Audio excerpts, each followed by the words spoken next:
सुमित सतीश रैमा माँ Gayatri recording studio. हो छोरा हो बाबा हाथी सवारी, छोरा हो बाबा हाथी सवारी। हाँ छोरा हो बाबा हाथी सवारी, जल्दी से लोला मोटर गाड़ी जब के अब तू सफारी से पंडित बजेबो पूजा करेबो फूल मंगेबो फूल बारी से।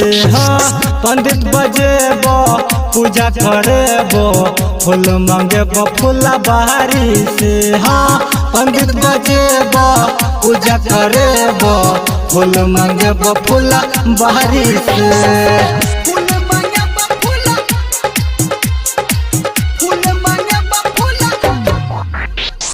डीजे सुमित सतीश रैमा।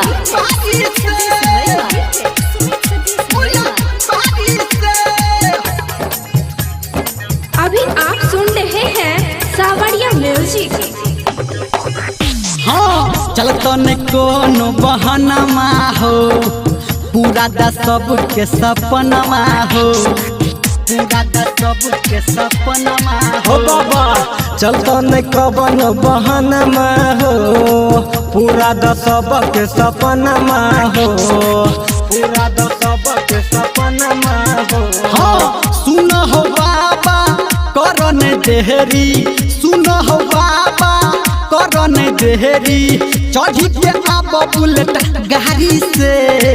पंडित बजेबो पूजा करेबो फूल मंगेबो फूल बाहरी से। हाँ पंडित बजेबो पूजा करेबो फूल मंगेबो फूल बाहरी से।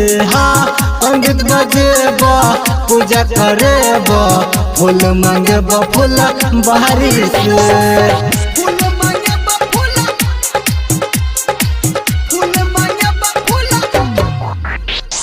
डीजे सुमित सतीश रैमा।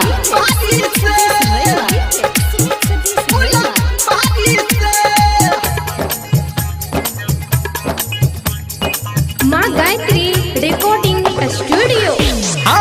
राइटर पप्पू कहै छ बाबा धर्मेंद्र निरमलिया हो, बुझला हो बुझला हो। हाँ हाँ आरती तोहर करबो बाबा सजाय के थलिया हो, बुझला हो बाबा, बुझला हो बाबा। हाँ विश्व रचयिता 26 कर्मा, विश्व रचयिता 26 कर्मा खरा छसन जिद्वारी से। पंडित बजेबो पूजा करेबो फूल मंगेबो फूल बाहरी से। हाँ पंडित बजेबो पूजा करेबो फूल मंगेबो फूल बाहरी से। हाँ पंडित बजेबो पूजा करेबो फूल मंगेबो फूल बाहरी से।